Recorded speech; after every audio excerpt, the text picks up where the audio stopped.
오늘은 6번째 교회 빌라델비아 교회의 사자에게 편지하라. 이 설교를 준비를 하면 어떤 이렇게 사람의 얼굴이 떠오르거나 어떤 무리, 어떤 단체, 어떤 교회 사람들이 떠오르거나 합니다. 우리가 이제 목요일마다 로마서 강해 시간을 갖고 있는데 돌아오는 목요일 날 전하게 될 그 로마서의 말씀을 준비할 때는 여러분들의 얼굴보다도 우리 그 한국교회 음악원의 학생들의 얼굴이 많이 떠올랐어요. 그들에게 꼭 필요한 말씀이다 하는 생각이 들어서 목요일 여러분에게도 그 말씀을 전하겠지만은 종강 예배 때 그 말씀을 꼭 전해야 되겠다라는 생각을 했습니다. 그렇게 계속 그 마음을 하나님이 주실 때가 있어요. 그러면 그 말씀이 그 자리에 꼭 필요한 겁니다. 오늘 이 빌라델비아 교회의 사자에게 편지하라 하는 말씀을 준비를 하는데 이건 뭐 다른 어디가 생각나는 게 아니고 딱 우리 아둘람 복음 공동체다라고 하는 게 뭐 그냥 아주 정확하게 우리를 향한 주님의 마음이다, 주님의 기쁨이다라고 하는 것이 아주 뭐 흔들림 없이 왔습니다. 먼저 이 당시 빌라델비아가 어떤 도시였는지 또 이제 시대적 배경을 좀 봐야만 아까도 울더니 또 그러네요. 이 빌라델비아는요, 이 포도를 많이 재배하는 그런 도시였습니다. 포도가 많다라고 하면은 뭐가 많이 나올까요? 포도주가 많이 나오겠죠. 근데 술이 좀 많은 도시였어요. 그래서 지들이 만든 그 그리스 신화 중에서도 디오니소스라고 하는 주신을 자기네 주신으로 이제 숭배를 했죠. 여러분 아시는 그 바카스라고 있지 않습니까? 이 디오니소스의 다른 이름이 바카스예요. 예, 뭐 제우스의 뭐 아들이죠. 자기들끼리 그렇게 만들어 붙인 겁니다. 예, 신화 속에서. 이 빌라델비아는 이렇게 포도를 재배하는 전형적인 어떤 농촌 마을의 작은 시골 교회다라고 그 이미지를 생각을 하시면 되겠습니다. 이 빌라델비아는 여러분 4대 교회를 우리가 지난주에 말씀을 나눴는데 이 4대 교회에서 동남쪽으로 약 한 48km, 한 28마일, 27마일 정도 되는 곳에 위치해 있는데 내륙에 위치한 아주 작은 에덴이다 라고 이렇게 불릴 만큼의 어떤 문화적으로 아주 화려한 꽃을 피웠던 그런 도시가 바로 빌라델비아입니다. 또 이 서방과 동방의 어떤 문화의 어떤 교류가 활발하게 이루어졌어요. 왜냐하면 그 교통의 요충지였습니다. 여기가 연결 도로가 있었기 때문에. 그래서 뭐 로마로부터 해서 드로아, 버가모, 사대를 지나는 어떤 그런 최고의 교통 요지로서 그러다 보니 당연히 많은 사람들이 여기에 모였겠죠. 사람이 많이 모였다. 그러다 보니 뭐 상업이 발달되는 것은 당연한 것이고 또 당시에 공업이 많이 이제 발달이 됐었습니다. 자연스럽게 경제적인 풍요로움이 빌라델비아 도시에 있게 됐었죠. 또 이 빌라델비아 지역은 요한계시록에 기록된 소아시아 7교회 지역 가운데서 역사적으로는 도시 역사가 가장 짧은 지역이 이 빌라델비아입니다. 버가모의 왕이었었던 아탈로스 2세가 자신의 동생을 위해서 건설한 도시였었어요. 그래서 이름이 처음부터 빌라델비아가 아니고 필라델포스라는 이름으로 도시가 세워졌습니다. 사랑이라는 뜻의 필라, 또 형제라는 뜻의 필라, 그리고 사랑이라는 뜻의 델포스, 그래서 필라델피아, 그래서 뭐 형제를 사랑하는 자라는 뜻을 갖고 있는 도시가 이제 빌라델비아였었죠. 이것이 후에 이제 빌라델비아 이렇게 불려지게 된 겁니다. 또 이 지역이 또 지진이 과거에 크게 났었죠. 우리가 사대교회 말씀을 나눌 때도 했지만은 AD 17년에 사대교회에 엄청난 지진이 있지 않았습니까? 이 지진이 빌라델비아 이 지역에도 아주 황폐함을 가져오게 된 거였어요. 여기에도 지진이 있었죠. 그리고 한동안 이 지진 이후에 여진이 계속됐었습니다. 그러다 보니까 도시에 살던 사람들이 농촌 외곽으로 빠져서 거기서 이제 거주하기 시작을 한 거예요. 그리고 17년뿐만이 아니고 AD 23년에도 큰 지진이 있었습니다. 이 지진들로 인해서 주위에 크고 작은 10개의 도시가 거의 뭐 다 파괴될 정도였습니다. 그때 당시에 로마의 황제였었던 티베리우스죠. 티베리우스가 아주 많은 배려를 했었어요. 당국에 이제 공물을 바치는 의무가 다 있지 않았습니까? 공물을 이렇게 바쳐야 되는데 5년간 바치지 마라. 이게 유예도 해줬죠. 또 도시를 재건하고 경제를 회복할 수 있도록 많은 특혜를 이렇게 베풀어 주기도 했습니다. 그러면 백성들 입장에서 황제가 얼마나 고마웠겠어요. 공물도 바치지 마라. 많은 특혜를 받고, 그래서 이 무너진 도시를 건설하는데 많은 도움을 줬었던 이 로마 황제 티베리우스에 너무 고마워서 네오가이사리아라는 이름으로 부르기도 했었습니다. 그 새 황제라는 뜻의 이름이죠. 그래서 그 도시가 네오가이사리아라는 이름으로 약 30년 정도 쭉 불려지다가 서기 70년경에 이제 황제가 베스파시안이라고 하는 황제가 다시 됐는데, 그를 위해서 플라비아다라고 새롭게 이름을 이제 바꾸기도 했었어요. 이게 필라델비아 도시의 어떤 간단한 역사적, 시대적 배경을 말씀을 드렸습니다. 그리고 도시 곳곳에 이제 그때부터 황제의 신상을 세우기 시작을 했습니다. 황제의 신상이 세워졌다라고 하는 것은 황제가 경배받았다라는 뜻이 되겠죠. 이 정도면은 이 도시에도 얼마만큼의 황제 숭배가 강했을까 하는 것이 우리가 지난 교회들을 쭉 들춰보고 또 우리가 추측을 해봐도 충분히 짐작이 됩니다. 반면에 황제에 대한 좋은 호감을 갖고 있는 도시에서 예수님을 나의 주님으로 고백하고 섬기는 것이 또 한편으로는 얼마나 어려웠을까 하는 부분이 뭐 충분히 짐작이 되는 거죠. 이런 빌라델비아 교회에 말씀하시는 주님의 모습, 이런 곳에 나타나시는 주님의 모습은 이전 교회들에게 나타나시는 엄중한 심판주의 모습이 아니었고요. 오늘은 좀 다른 모습으로 나타나셨어요. 다윗의 열쇠를 가졌다 하고 말씀을 하시고 열면 닫을 사람이 없고 닫으면 열 사람이 없다. 이런 모습으로 주님이 등장을 하게 됩니다. 다윗은 구약 성경에서 하나님의 마음에 합한 대표적인 인물이죠. 아주 신실한 하나님 기름 부으신 왕. 다윗은 또 장차 오실 예수 그리스도로 상징하는 모형이 되죠.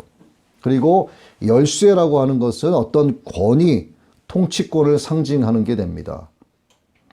보통 집안에서 쓸 어떤 물건들을 창고에 이렇게 보관을 해두죠. 그러다가 필요할 때 되면 창고의 문을 열어서 그 물건들을 꺼내서 사용을 하는데, 창고의 열쇠를 갖고 있는 사람이, 요즘에는 뭐 안 그러겠지만 과거에 옛날에는 그 집안에서 실질적인 권력을 갖고 있는 사람으로 인식이 됐었어요. 집안의 모든 것을 책임지는 사람이다, 이제 뭐 그런 뜻이죠. 요즘으로 말하면은 경제권을 쥐고 있는 사람인 겁니다. 통장을 쥐고 있는 사람이에요. 그렇게 다윗의 열쇠를 가졌다 하는 이 말씀은 장차 이루어질 새하늘과 새 땅에 대한 모든 권세를 가지신 분이다 라고 하는 것을 나타내는 겁니다. 이 다윗의 열쇠와 관련된 이 말씀들이 이제 구약 성경에도 나오는데, 이사야서 22장 22절의 말씀에 보면 내가 또 다윗의 집의 열쇠를 그의 어깨에 두리니 그가 열면 닫을 자가 없고 닫으면 열 자가 없으리라, 이런 말씀이 있습니다. 또 욥기의 말씀에도 유사한 맥락의 말씀이 나와요. 그가 허르신즉 다시 세울 수 없고 사람을 가두신즉 놓아주지 못하리라. 이런 의미를 지닌 절대적인 권력을 성취하신 분이 바로 하나님의 아들 예수 그리스도다라는 사실을 이야기하는 겁니다. 여기서 열고 닫을 권세가 있는 열쇠라는 것은 결국은 왕국을 지배하는 권세를 의미하는 거예요. 하늘과 땅의 모든 권세뿐만이 아니라 인간 세상의 모든 인간들의 생사화복을 주관하시는 권세가 하나님의 아들 예수 그리스도께 있다라고 하는 것을 말하는 거죠. 전적으로 이 모든 것은 하나님의 영역이다라고 하는 거예요. 천상천하 그 어떤 것도 하나님의 영역을 벗어나는 것이 없는 겁니다. 당연히 사람도 모든 피조물, 모든 생명체는 하나님의 주권하에서 움직이는 거예요. 그 모든 권세를 다윗의 열쇠를 가지신 누가? 예수 그리스도께서 갖고 계신다라고 하는 겁니다. 그래서 구원의 문은 오직 예수 그리스도의 십자가 은혜 안에 있는 자들만 들어갈 수 있다. 그래서 우리는 예수 그리스도의 이름으로 기도하고 예수 그리스도의 십자가 복음을 전하는 겁니다. 그 다음 주님께서 말씀하시는 것은 행위에 대해서 말씀을 하세요. 그 행위는 네가 작은 능력을 가지고 있지만, 빌라델비아 교회, 너희들은 작은 능력을 가지고 있지만 내 말을 지키고 내 이름을 배반하지 아니했다.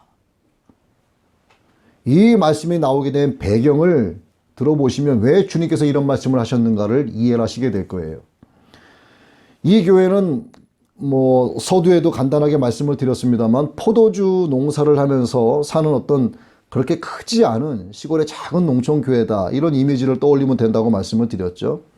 주님은 이 작은 교회에 많은 칭찬을 하고 계십니다. 도시에 있는 큰 교회에 비하면 농촌에 있는 이 작은 교회가 솔직히 얼마나 많은 일을 했겠습니까? 얼마나 많은 구제를 하고 얼마나 많은 헌신을 좀 했겠냐고요. 큰 교회만큼 이렇게 할 수는 없는 거겠죠. 실제 지금도 보면은 큰 교회가 작은 교회에 비해서 정말 비교도 되지 않을 만큼 많은 일을 하고 있습니다. 큰 교회들은요, 국내 선교뿐만이 아니라 해외 선교도 많이 하죠. 또 이웃을 위해서 물질적으로 헌신도 많이 합니다. 또 교회 내 여러 가지 문화 광자 프로그램들이 많이 개설이 돼요. 그래서 새로운 사람들을 오게 해서 참여하게 하고 교회 분위기를 아주 쉽게 적응할 수 있도록 그런 프로그램을 통해서 교회 복음을 이제 전하는 일을 많이 하죠. 교회 카페도 만들어 놓고 식당도 만들어서 싸게 공급을 해서 교회와 친밀하게끔 많은 행동을 합니다. 그런데 여러분 따지고 보면요, 사실은 무시할 수 없는 것이 돈과 관련된 것들이 매우 많아요. 아니, 거의 다 돈과 관련된 것들입니다. 이 경제적인 환경이 되기 때문에 하는 것이고, 또 그 안에 주님의 보혈이 묻어나는 어떤 십자가 복음이 있는지는 잘은 모르겠어요. 시작이 그렇게 됐다라고 하면은 결론도 그렇게 나야 되고, 그렇게 되면은 십자가 복음에 관련된 구원의 열매가 맺어져야 되는 것이 맞겠죠. 그런데 대부분은 그렇게 하겠지만 그렇지 않은데도 더러 있지 않겠는가 하는 것을 말씀을 드립니다. 결국은 뭐냐면 많은 일을 해도 보여주기 위한 형식은 사실상 꽤 많이 있다라고 하는 거죠. 이런 행위들에 대해서 주님이 사실은 많이 책망을 하셨습니다. 이전 교회들에게. 사대교회였죠. 네가 네 행위를 아노니 네가 살았다 하는 이름을 가졌으나 너는 죽은 자로다. 많은 일을 했답니다. 그러나 죽은 자라고 주님이 평가를 하시고 책망을 하셨어요.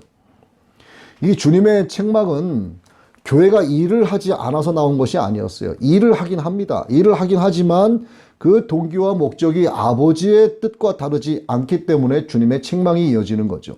지금까지 책망하신 이 교회들은 오히려 참 많은 일을 한 겁니다. 그러나 총체적인 양은 주님 입장에서는 전혀 중요한 게 아니에요, 사실은. 주님께서 빌라델비아 교회의 행위에 대해서 칭찬하신 것은 비록 너희들은 작고 볼품없고 초라하고 작은 능력을 가지고도 주님의 말씀으로 그 믿음을 지키고 굳게 지키고 그래서 주의 이름을 배반하지 않았다라고 하는 것을 주님이 기뻐하시고 칭찬하신 겁니다. 얼마나 교회가 많은 일을 외적으로 하느냐가 중요한 것이 아니라 얼마나 하나님의 말씀으로 살아가느냐가 중요한 거예요.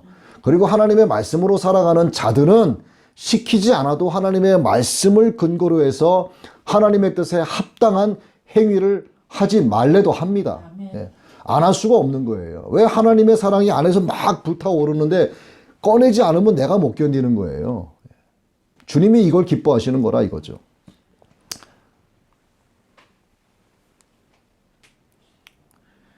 빌라델비아 교회가 이렇게 작았죠. 돈도 없는 교회, 화려하지도 않았고 당연히 하는 일도 그렇게 많지 않고 그러다 보니 별로 드러나는 것도 없고 그러나 주님의 말씀은 신실한 말씀으로 받고 그 말씀대로 삶 속에서 증거하고 살아가는 신실한 증인들이 빌라델비아 교회에 있었다. 그러니까 주님은 빌라델비아 교회의 사자에게 편지하라 라고 말씀하고 계시지만 이게 뭐 지나온 세대는 물론이고 또 오늘 우리가 사는 이 세대는 물론이고 앞으로의 세대도 마찬가지입니다. 모든 교회들이 그렇게 되기를 주님이 간절히 바라고 계시는 거죠. 큰 교회다, 뭐 화려한 교회다, 성도가 많은 교회다, 많은 일을 하고 있는 교회가 중요한 것이 아니라 교회 안에서든 또 실제 삶의 현장에서든 얼마나 하나님의 말씀으로 살아가느냐를 하나님이 관건으로 삼으신다는 거예요. 그런 교회가 어떻게 주님을 배반할 수 있겠는가? 이처럼 빌라델비아 교회는 예수님의 이름을 배반하지 않았습니다. 본문에 기록된 주님의 말씀으로 봐서 당시 빌라델비아 교회도 예수님을 믿고 신앙생활하는 것이 그렇게 순탄한 환경만은 아니었어요. 이들의 삶이 순탄했기 때문에 어떤 핍박이 없었기 때문에 하나님 말씀 붙잡고 온전하게 살아갔는가? 아닙니다. 예. 9절 말씀이죠. 사탄의 회당이 있답니다. 자칭 유대인이라 하나 그렇지 아니하고 거짓말하는 자들이 있었다라고 말씀하시는 거예요. 서머나처럼 빌라델비아에도 사탄의 회당 및 거짓말하는 자들이 판을 치고 있었습니다. 그리고 초대교회 상황을 보시면 여러분 다 아시잖아요. 예수님 믿는 사람들에게 유대인들의 회유와 방해는 항상 따라다녔습니다. 그럼에도 불구하고 이들은 결국 이 빌라델비아 교회 성도들 앞에 나와서 절하며 굴복할 것이다 라고 주님이 말씀하세요. 그들로 와서 내 발 앞에 절하게 하고 내가 너를 사랑하는 줄 알게 하리라 이렇게 위로해 주십니다. 이것이 바로 영적 싸움에서 이긴 자들이 맞이하게 될 영광인 거예요. 여러분 모두가 이 영광된 자리에 들어가셔야 됩니다. 세상은 교회를 반대하고 핍박하게 돼 있어요. 이건 뭐 공식입니다. 공식. 소속 자체가 다르잖아요. 예. 적군이 아군을 공격하는 것은 당연한 겁니다. 이게 뭐 전쟁의 기본 아니겠어요? 예. 공격이 없는 전쟁이 어떻게 전쟁이겠습니까? 인간 스스로 살아갈 수 있다. 뭐 하나님의 힘 다 필요 없다까지 거. 하나님의 능력을 무시하고 아니 뭐 하나님의 능력은 차치하고라도요. 하나님의 존재 자체를 무시해버리는 사람들.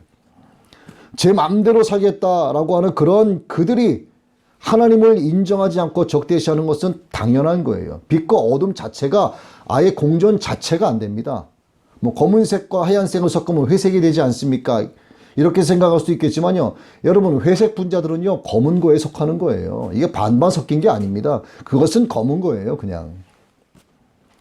또한 그런 어떤 외부적인 어떤 세상의 어려움이나 핍박이 아니더라도 믿음이라는 것 때문에 뭔가 내가 꽉 얽매인 삶을 살아가고 있는 것처럼 느껴지기 시작하면 내가 신앙생활을 하고 교회 주일 성수를 하고 늘 말씀을 읽고 기도는 하고 있지만 그래도 뭔가 내가 이 신앙생활 하는 것 때문에 좀 답답하고 내 마음대로 하지 못하는 그런 막 뭔가 눌려있는 듯한 그런 어떤 느낌을 갖기 시작을 하면은요 결국 어떻게 되느냐 스스로 타협점을 찾기 시작을 해요.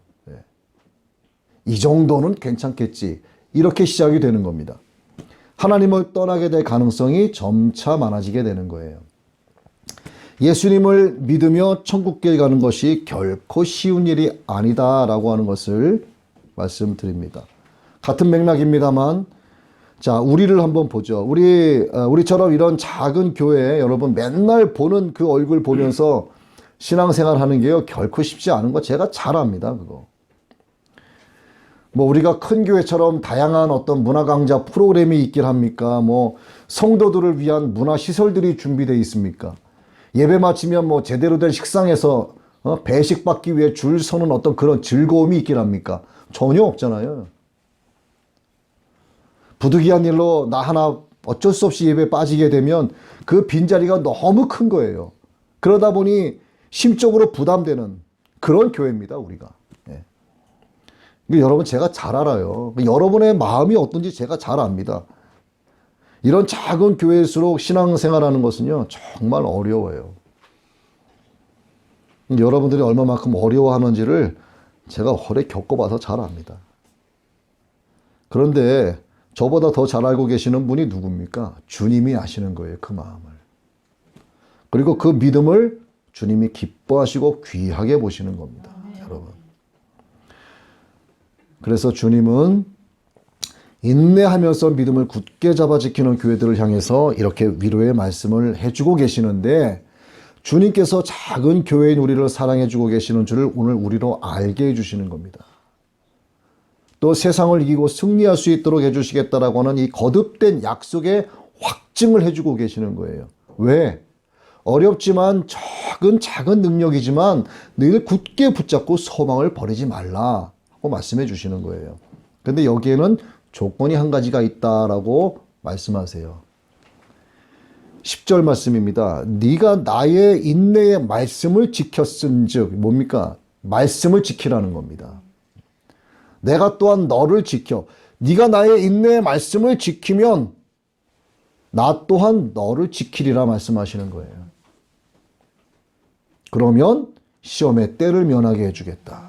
이런 장차 온 세상에 임하여 땅에 거하는 자들을 시험할 때 너희들을 그 환난에서 건져주겠다라고 말씀하시는 겁니다. 아직 모른 것 같죠, 여러분? 곧 옵니다. 예. 언제? 쥐도 새도 모르게 오는 거예요. 도둑처럼 오는 겁니다. 예. 성도들은 인내하며 하나님의 말씀을 지켜야 한다, 이 말입니다. 그럴 때 주님께서 우리에게 주시는 소망이 영적 현실로 이루어지는 거예요. 주님께서 약속하신 이 말씀이요, 여러분, 영적 현실로 만나야 됩니다. 이거 절대 안 만나면 방법이 없어요. 이거 더 이상 돌이킬 방법이 없습니다. 이건 세상을 살아갈 때도 여러분 참고 인내하면은 얻는 것이 있어요. 그렇죠? 참고 학교에 12년 동안 개근을 했다고 치자고요. 초등학교 때부터 고등학교 졸업할 때까지 개근이라고 하는 영광이 주어지지 않아요. 사람의 성실성을 얘기하는 거잖아요. 사람이 그 개근을 인정해 준다니까요. 아무려 사람 세계에도 이런데 하나님 나라 가는 그 인내는 어떻겠냐 이거죠. 자기의 것을 다 팔아서 보화가 감추어진 밭을 사는 것처럼 나의 자아와 고집을 다 내버리고 영생의 소망을 붙잡아야 하는 겁니다. 내가 그동안 주구장창 고집 부리고 움켜졌던 세상의 가치를 다 포기하고 내 것이라고 착각하고 생각했던 모든 것을 하나님의 것으로 인정하게 될 때 주님은 땅에 거하는 자들을 시험하실 때 그들 중에서 그냥 방치하시고 내버려 두시지 않고 시험의 때를 면하게 해주시겠다라고 말씀하는 겁니다. 그렇게 면함받기 위해서는 말씀을 잘 붙잡아야 한다 이거예요. 비록 세상의 악으로 인해서 교회 안에 하나님의 자녀들이 고난을 당하고 때로는 순교를 당한다고 해도 예수님의 핏값으로 세우신 교회만큼은 주님께서 지켜주신다는 거예요. 그래서 오늘 저는 간절히 원합니다. 하나님께서 우리 아둘람 복음 공동체 정말 시작은 미약합니다만 나중이 미약해도 관계없는 거예요. 여러분 정말 심령이 회복되는 것만 잃지 않으시면 됩니다. 여러분들이 바르게 서 있어야 하나님께서 여러분들을 생각을 하시고 믿음 약한 자들을 또 보내주시고요. 영적 말씀을 갈급하는 자들을 보내주시는 거예요. 예? 그들은요 목사를 바라보는 게 아니고요 성도의 행위와 말을 바라봅니다. 그러니까 여러분들께서 말씀 안에 바로 서 계시지 않으면은 하나님께서 아무리 여기에 필요한 자들을 보내주셔도 여러분들을 보고 떠나가 버리는 거예요.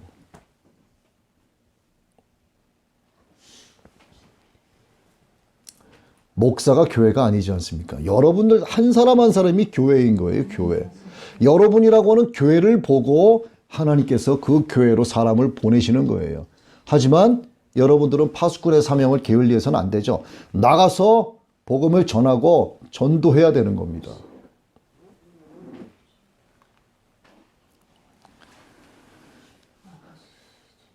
여러분 모두가 그런 교회가 되시기를 축복합니다. 그렇게 이기는 자들에게 주시는 주님의 약속이 바로 본문 12절에 기록이 되어 있어요. 이기는 자는 내 하나님 성전의 기둥이 되게 한다 그러셨습니다.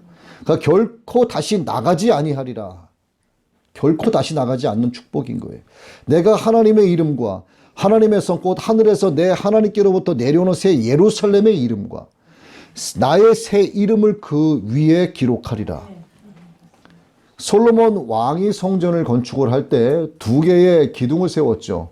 우편의 기둥은 약인이죠. 그가 세우신다라고 하는 뜻의 약인의 기둥이고, 좌편 기둥은 능력자의 이름을 뜻을 가진 보아스라는 기둥이 있습니다. 여러분, 성전의 기둥처럼 쓰임 받는다는 의미를 한번 잘 살펴봐야 됩니다. 제가 이 주보에도 이 기둥에 대해서 간략하게 줄여서 요약을 해놨는데, 여러분 돌아가셔 다시 한번 읽어보시고, 여러분 기둥이 어떻습니까? 이 집의 기둥이든 교회의 기둥이든 어디의 기둥이든 간에 기둥은 이것저것 옮겨 다니질 않아요. 항상 그 자리에 있습니다. 한번 세워놓으면은 움직이지 않아요. 기둥이 움직이면은 그 건물은 무너지게 마련입니다. 특히 규모가 작고 여러모로 어려운 교회에는요, 이런 기둥 같은 성도들이 반드시 있어야 되는 거예요. 그래야지 그 교회가 살아갑니다. 우리도 마찬가지죠. 기둥처럼 자기 위치에서 움직이지 않고 주를 위해 헌신하는 진짜 일꾼을 하나님께서 원하시는 거예요. 여러분들이 그런 일꾼들이 되시기를 바랍니다. 자, 로마서 15장에 나오는 일꾼이 있어요. 여기에서 일꾼은 주인이 마음에 들어서 일을 맡기는 사람이에요. 그저 푼돈이나 주고서 한번 일 시키고 많은 거를 일꾼이라고 이야기하지 않습니다. 주인이 마음에 들어 하는 자예요. 미니스터죠, 미니스터. 이게 뭐 세상 말로 보면은 어떤 정부의 장관을 일컫기도 하지만은, 목사나 어떤 성직자를 가리키는, 어떤 그 하나님 나라의 중한 일을 맡은 사람을 뜻하는 거죠. 하나님의 일꾼이 되어야 되는 겁니다. 여러분, 기둥 같은 일꾼은 자리를 옮겨 다니지 않는다는 거예요. 여러분들이 다 이 성전에서 약인과 보아스가 되시기를 바랍니다. 자, 두 번째 기둥은요, 기둥의 모양을 한번 여러분 보세요. 이렇게 휘어진 기둥 보신 적 있습니까? 전 세계를 다니면서 못 보셨죠? 기둥은 다 곧게 돼 있어요.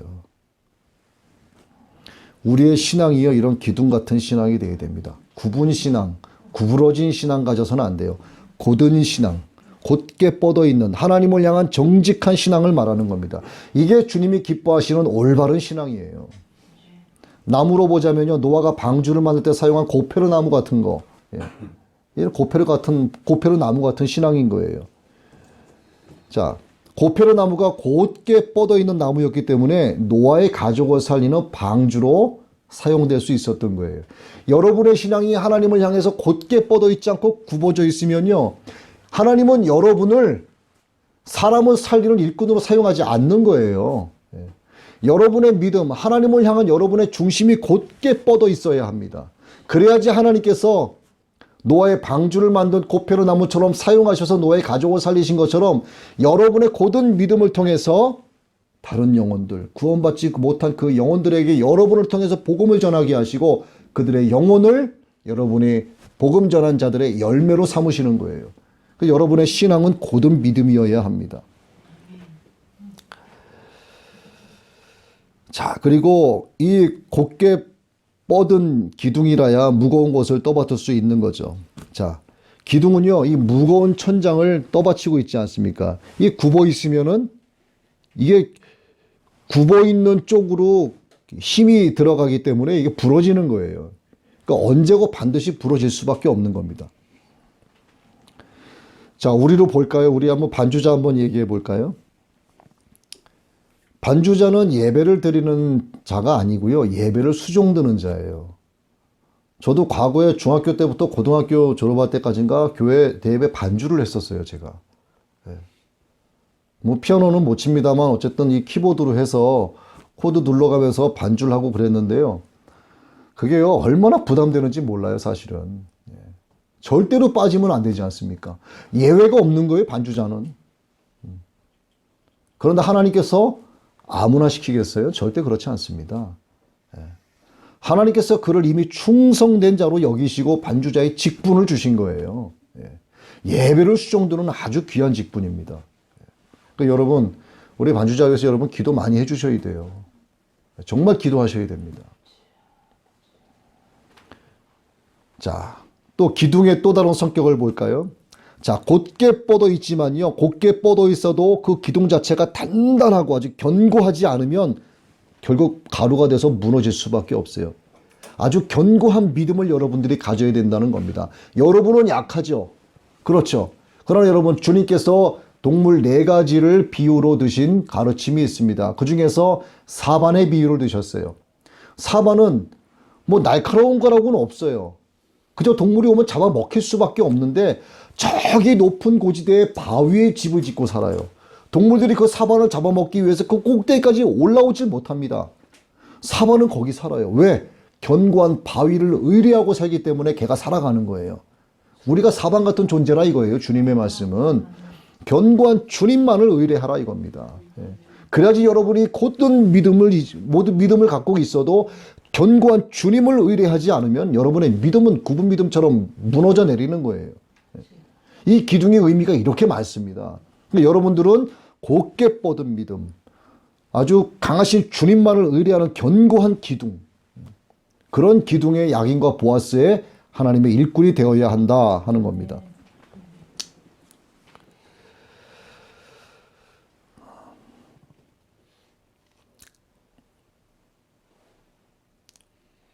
다음에 이제 3가지 이름을 기록을 해 주시죠.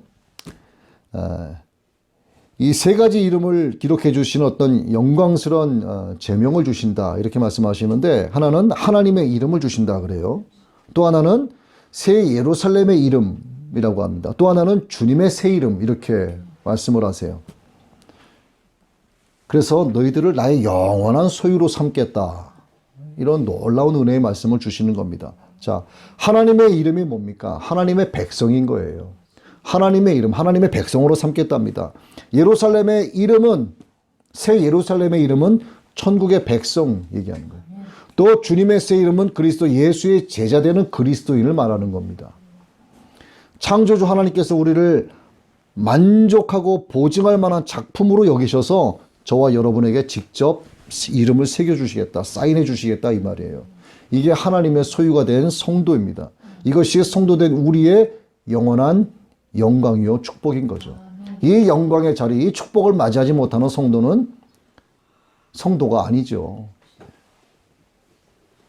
그래서 귀 있는 자는 성령이 교회들에게 하시는 말씀을 감동으로 아멘하여 받고 지켜내야 하는 겁니다. 오늘 이 빌라델비아 교회 성도들이 그러했어요. 오늘 우리 아둘람 보훈 공동체 성도분들이 꼭 그리 되시기를 축복합니다. 이 교회의 위대함은 또 외형적인 규모와 재력, 어떤 성도의 수, 어떤 목사의 지적인 설교다, 어떤 뭐 프로필이다, 이거는 전혀 필요 없습니다. 교회 중심이 어디를 향해 있고 누구를 향해 있고 무엇을 굳게 잡아 지키면서 나가느냐에 달려 있는 거예요. 무엇을 인내하며 지키느냐에 달려 있는 겁니다. 교회가 굳게 잡아 지켜야 할 가장 기본 중에 기본 역시 주 예수 그리스도에 대한 믿음이고 영생의 소망. 이것은 무엇으로 말미암는다고요? 하나님의 말씀으로 말미암는 거예요. 그래서 주님은 이 빌라델비아 교회를 향해서 네가 가진 것을 굳게 잡으라 이렇게 권면의 말씀을 또 하십니다. 어제의 그 믿음은 말 그대로 어제의 믿음일 뿐이다. 앞으로 미래의 믿음에 대한 예정도 말 그대로 예정일 뿐이다. 믿음은 지금 이 시간, 이 순간 내 삶의 실제 상황이고 현재 상황이어야 된다 이겁니다. 이건 뭐 누구를 막론하고 변함이 없습니다. 이것은. 사도 바울이 뭐라고 얘기합니까? 믿음을 지켰다라고 이야기해요. 여러분 다 아시지 않습니까? 믿음을 지켰다. 이거는 사도 바울만의 이야기가 아니고 내 고백이 돼야 되는 거예요. 하루하루 그날 그 순간순간 믿음을 지켜야 되는 거예요. 그 치열한 영적 전투에서 언제나 승리했다라고 하는 걸 뜻하는 겁니다. 여러분 영적 전투 예정이 있습니까? 수시로 치고 들어와요. 그때 승리해야만 믿음을 지켰다라고 그때 고백할 수 있는 거예요. 살아있는 그런 믿음이 되기 위해서는 우는 사자처럼 두루 삼킬 자를 두루 찾는 이런 사탄과의 싸움에서 반드시 승리해야 됩니다. 이를 위해서 영적으로 무장되어 있어야 되고, 이 영적인 무장을 위해서는 오직 예수 그리스도로 옷 입고 정욕을 위해서 육신의 일을 도모해서는 안 되는 거예요. 우린 이 주님의 말씀대로 우리에게 있는 것을 굳게 붙잡아야 됩니다. 말씀을 붙잡는 것, 여러분 기도의 자리를 지키고 붙잡는 것, 또 성령의 검을 붙잡는 것, 주님의 강하고 크신 권능의 오른손을 붙잡는 것, 하나님의 말씀을 견고한 의뢰로 삼는 것, 다 붙잡아야 되는 거. 잠시라도 놓는 것은요, 나의 틈을 열어서 마귀에게 들어와 하고 똑같은 거예요. 믿음의 회복을 이루고 지켜내는 것이 어쩌면 세상에서 가장 어려운 문제일 수 있어요. 그래서 내게 믿음이 남아있는 이때 더욱 선한 싸움을 싸우면서 더욱 지켜나가야 하는 겁니다. 여러분 믿음이 남아있을 때 지키세요. 네. 말씀대로 순종하는 자를 주님께서 친히 도우신다라고 하는 이 주님의 약속을 여러분 의지하시고 주님의 관점을 쫓아서 주님의 성품을 닮아가게 되시기를 바랍니다. 자, 그리고 여러분들 이에 대해서 아멘 하신 분들, 바로 이분들이 이기는 자들이에요. 예. 이기는 자들은요, 항상 말씀으로 아멘하고 말씀으로 아멘한 것을 행함으로 또 아멘하는 분들입니다. 이기는 자에게 주시는 약속이 있죠. 각 교회마다 표현은 다 달리 하셨지만은 7교회뿐만이 아니라 오늘날 지상에 세워진 모든 교회 주시는 하나님의 약속이죠. 그래서 요한계시록은 성도들을 무섭게 하고 심판해서 겁주기 위한 말씀이 아니라고 그랬죠. 성도들을 사랑하는 하나님의 은혜, 하나님의 그 무한하신 사랑이 담겨있는 말씀이 바로 요한계시록인 거예요. 우리에게 하나님의 나라에 대한 소망이 없다면 이 세상은 사실상 아무 의미가 없죠. 인내할 가치도 없고요. 하나님을 의지할 필요도 없고, 그렇죠. 그러나 이미 우리 안에는 하나님의 나라가 들어와 있습니다. 하나님의 나라가 들어와 있는 자들만 이기는 자의 삶을 살아가게 되는 거예요. 이것을 하늘에서 내려오는 새 예루살렘이다, 이렇게 말씀하고 있는 겁니다. 그렇다면 성경은 이 새 예루살렘, 여러분들이 영원히 살아가게 될 그 새 예루살렘을 어떻게 말씀을 하고 있는지 여러분 들어보십시오. 계시록 21장이죠. 자, 그곳이 새 예루살렘이 나와 관계가 없는 곳이다 라고 한다면 귀 막으셔도 좋아요. 안 들으셔도 됩니다. 그러나 내가 살아갈 곳이다, 그곳이 나의 본향이다라고 믿으신다면 여러분 귀를 열고 잘 들으십시오. 계시록 21장 1절부터 시작이 됩니다. 새하늘과 새 땅을 보니 처음 하늘과 처음 땅이 없어졌고 바다도 다시 있지 않더라. 내가 보매 거룩한 성 새 예루살렘이 하나님께로부터 하늘에서 내려오니 그 준비한 것이요, 신부가 남편을 위해서 단장한 것 같답니다. 여자 일생에 가장 아름답게 단장한 때가 언제입니까? 결혼식 당일날이잖아요. 신부가 단장한 그 신랑을 결혼식을 위해서 단장한 그 신부의 모습 같다고 합니다. 내가 들으니 보좌에서 큰 음성이 나서 이르되 보라, 하나님의 장막이 사람들과 함께 있음에 하나님이 그들과 함께 계시리니 그들은 하나님의 백성이 되고 하나님은 친히 그들과 함께 계셔서 모든 눈물을 그 눈에서 닦아주시니 다시는 사망이 없고 애통하는 것이나 곡하는 것이나 아픈 것이 다시 있지 아니하리니 처음 것들이 다 지나갔음이로라. 지금 우리가 살고 있는 것은요, 다 처음 것들이에요. 이런 것들이 다 지나갔대요. 여러분 신앙생활 하시면서 예수 믿는 것 때문에 누구한테 욕을 들어먹어도 똑같이 하지 못하잖아요. 마음으로 새기면서 주님의 이름만 부르지 않습니까? 누가 나한테 욕을 해도 내가 똑같이 욕을 못하잖아요. 왜? 내가 욕하면은 예수 믿는 놈이 금방 나오지 않습니까? 얼마나 적대관계시 합니까? 예수 이름 때문에 참고 인내하는 거 아니겠어요? 우리의 눈물을 주님이 다 아시는 겁니다. 순간순간. 여러분들은 살면 5년, 10년 지나면 과거의 모든 거 다 잊어버리겠지만 낱낱이 다 아세요. 다 아세요. 여러분이 10년 전에 찍은 동영상 보지 않습니까? 이렇게. 5년 전에 찍은 동영상 이렇게 한번 쳐다보지 않습니까? 여러분 평생 살아왔던 모든 영상들이 다 담겨 있어요. 낱낱이 자백하리라. 그럴 때 주님께서 천사들과 아버지 앞에서 누구세요? 이러면 여러분 어떡하실 거예요? 여러분 이거 상상도 못하는 두려움입니다. 여러분들이 천국에 딱 당도하자마자 왔니? 이게 정상 아니겠어요? 왔어? 왔어? 이거 흑인들이 말하는 왔어 이거 말고 왔냐 이거지 너희들. 천사들과 아버지 앞에서 내가 너를 시인하리라. 중보자 되신 주님께서 이렇게 우리에게 말씀해 주시, 이게 정상인 거예요. 이게 하나님의 일꾼이고요. 이게 고든 믿음을 가진 자고 이게 하나님만을 견고한 의뢰 삼고 살아가는 이기는 자들이라 이 말입니다. 오늘 빌라델비아 교회 성도들처럼 여러분 모두가 거룩한 성전의 기둥으로 쓰임 받아서 이기는 자로서 새 예루살렘 맞이하게 되시길 주의 이름으로 축복합니다.